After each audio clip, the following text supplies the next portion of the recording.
Thank you for joining us at IFFR. Today our spotlight is on Seven Seas, Seven Hills, which is part of this year's big screen competition. In this captivating tale that takes place on a moving train, the destinies of a 32-year-old man and an 8,000-year-old immortal get intertwined after a chance encounter with a rat. Joining us today is the filmmaker Ram and the producer Suresh Kamachi. Before we start discussing Seven Seas, Seven Hills, let's take a look at a brief clip from the film. ತಲೆ ಸುತ್ತದೆ sir. 1881 എങ്കടായിരുന്നേ 400 ವರ್ಷ Tandi வந்துட்டோமா sir. Ram and Suresh, it's great to have you here with us, and we are very excited to be presenting you your film in the big screen competition. Thank you, and we are also excited, and we are really honored to have our film in big screen competition. Yeah, and actually, Ram, for you, it's welcome back to Rotterdam as well. This is a return. Yeah. Yeah, this is my fourth movie in Rotterdam. Yeah. Yes. So couldn't be better. So this film really surprised us in so many ways. So I think there is quite a lot that we would like to discuss about it. But tell us, can you share with the creative journey from the initial concept of just two people meeting on a train? How did you decide to set up the storyline for Seven Seas and Seven Hills? So I just it started from a thesis. When in the time of COVID, everywhere there's a lockdown, and I can see the other beings of the nature. They're all coming into the city, and you can see that elephants, animals are coming into the main road, and they are sharing the space which we've used long back. So this is kind of, I can say, this is where from this idea started. I thought that humans are very powerful, and they can erase the other beings, the whole nature within few days, because they have that much of power. But luckily they are little good, so they are not doing it. But that is not enough for other beings or the nature. So I felt the human being have to become much more good, much more better. So this is the thesis behind this whole movie. So I thought to portray the nature, the immortal guy, 8,800-year guy, is going to talk or to converse in the name of nature, is a metaphor of nature. And 30-year-old man is me, one ordinary being, and who thinks that I'm really good, and I'm respecting nature. But it's not that. Even my carelessness, without even knowing, I'm hurting the nature or hurting other beings. So that's the conflict, and from there the whole story started. Then other things added. Then I was inquiring and trying to understand what all immortal things of this world. Then I was sitting inside a room. Then I was seeing a brick. The whole building was built by a brick. Brick is the kind of a symbol of a slavery. Even till today, I feel the whole civilization, whatever we constructed, is all the kind of a symbol of slavery or the product of slavery. So with all these things getting into me, then I was trying to find out the characters. And so immortal guy, there's a lot of immortal characters in the world, but I don't want to represent anyone, so I made him nameless. And even the 32-year-old guy, I thought he's the representative of an ordinary being, ordinary human. So I didn't give any name to him. So in this movie, I didn't keep names to anybody. No characters has a name in this film. So this is how it started. Then slowly we were, then what all happens and what all the conversation can happen inside the train. From there, where we can go upside and down from, because he's immortal guy, he lived all through the years, and it's a fiction. So I thought the whole story should be narrated to a kid. So that's how so the narration was something like one lady is narrating a story to a small child. So from this, the whole things happen, and the rat comes as a very vital character, which was representing the other beings of this planet, kind of it. Yeah. And did you already know back then that you're going to be also moving out in different ways from the train, not in the current space and time, but more in memory? Or that came in during the process of the writing? That came in during the process of writing. Yeah. During the process of writing, a lot of things changed during the process of shooting also. Of course, yeah, I can imagine. And what specific qualities in Nivin Pauly led you to cast him in the main role? And can you tell us how he as well has contributed to the story? Yeah, he did a remarkable job. I love him as an actor. He's from my neighbor industry. He's from Kerala. He speaks Malayalam. I do a Tamil film. And my last movie was with Mr. Mammootty, megastar from Kerala. And Nivin Pauly and me, we know each other for a long time, and he wanted to do a movie with me for a long time. I wanted to work along with him, and when I found this character, I felt that he can portray that immortal because he has broad shoulders, he has different voice range, and he can deliver humor, romance, action, and everything. So I felt he's a versatile actor and he can do justice to the role, and of course he did it.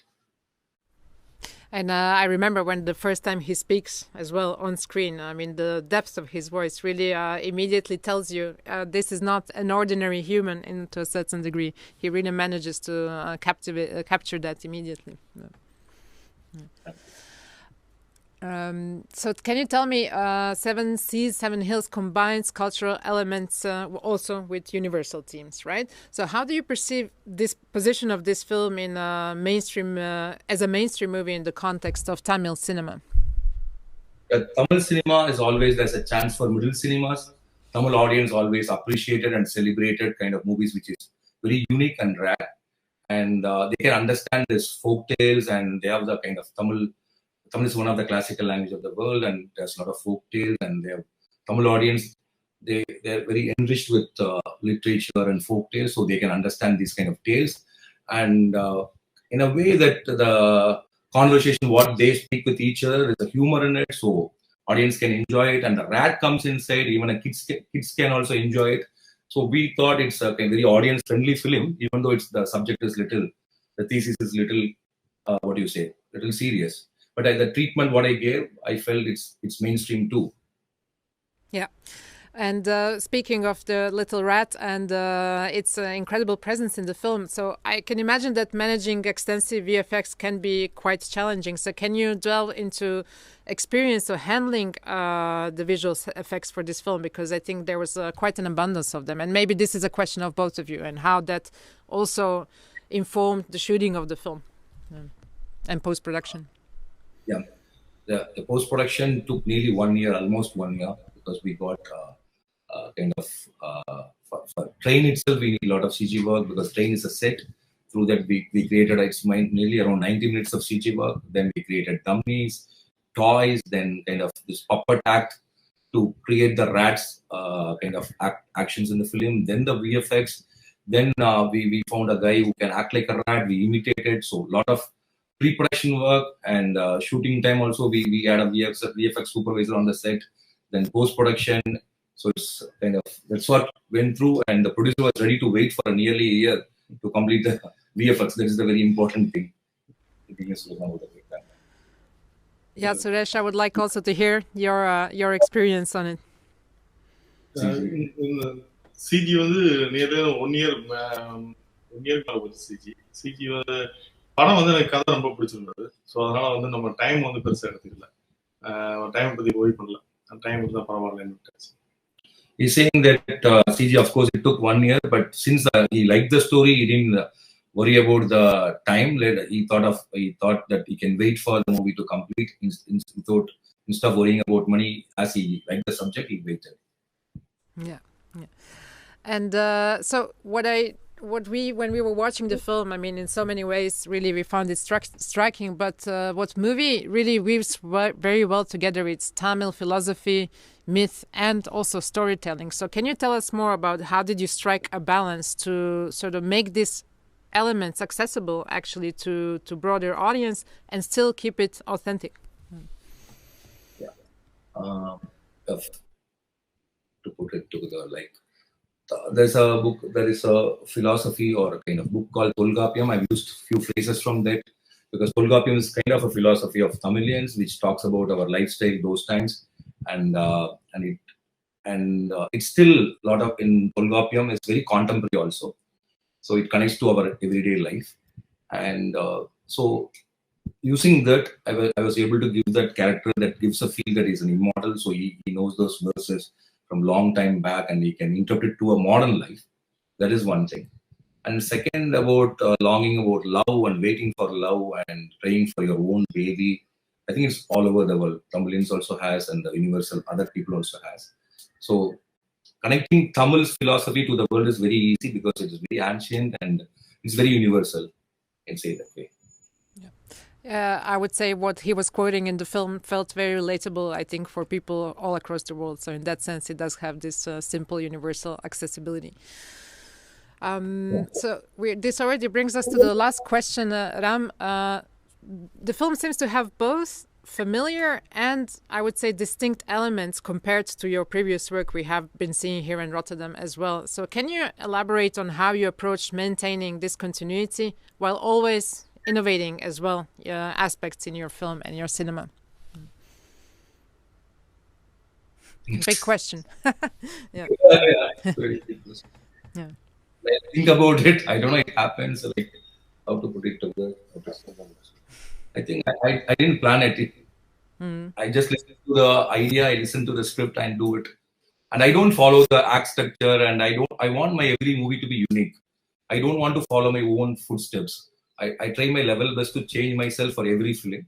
And I try to learn from every film, not only technically, as philosophically, as a human being. So every movie I treat it as a different, I see it like my first film and my kind of the last film, because I can't do that movie again. And I take a lot of gap in between films to resurrect myself or adopt myself or to rethink or unlearn. So maybe this is the reason, or I may be very lazy, you can say that way also. So it takes a lot of time for me to understand things. So I'll seriously think now, because this question made me to think how it happened to me. Well, we want to encourage you to continue challenging yourself in this way, or wanting to do always something a little bit more different, because whenever you bring a film to us, we are very fascinated by it, and every time it's truly original. Suresh, Ram, I really want to thank you so much for giving us a bit more information on your film, and we are so excited to be presenting it in big screen competition. Thank you. Yeah. And as a Tamil filmmaker, I want to thank Rotterdam and you to give importance to Tamil cinema, because from European film festivals, Rotterdam is the one main film festival which found Tamil film directors and introduced them to the world. For example, Vinod Raj Pebbles. Yeah. And so we are very happy, and we are giving space to Tamil cinema. And because India is a huge country, there's a lot of, you should give at least some 20 movies for every year from India, because India is like different cultures, different people. And we are really happy as a Tamil filmmaker. I'm thanking you and thanking Rotterdam Film Festival for creating space for South Indian cinema particularly, and importantly for Tamil cinema. And thanks a lot for that. Well, thank you as well. And I want to say, because my producer is also a director, so he was able to understand the process, so he was able to wait. He made his first film called Mega Avasaram. And so as a writer and a director, he was able to understand me, and we both are like friends. So we are able to wait for a year and for a CG works. Otherwise, this movie is not possible without him. Without him, it's not possible, because it took a lot of time. That's it. Yeah, well, you're lucky to have such collaborators that understand what it means to take time in, delivering such ambitious work. Thank you both once again, and good luck with presentation of the film in big screen competition.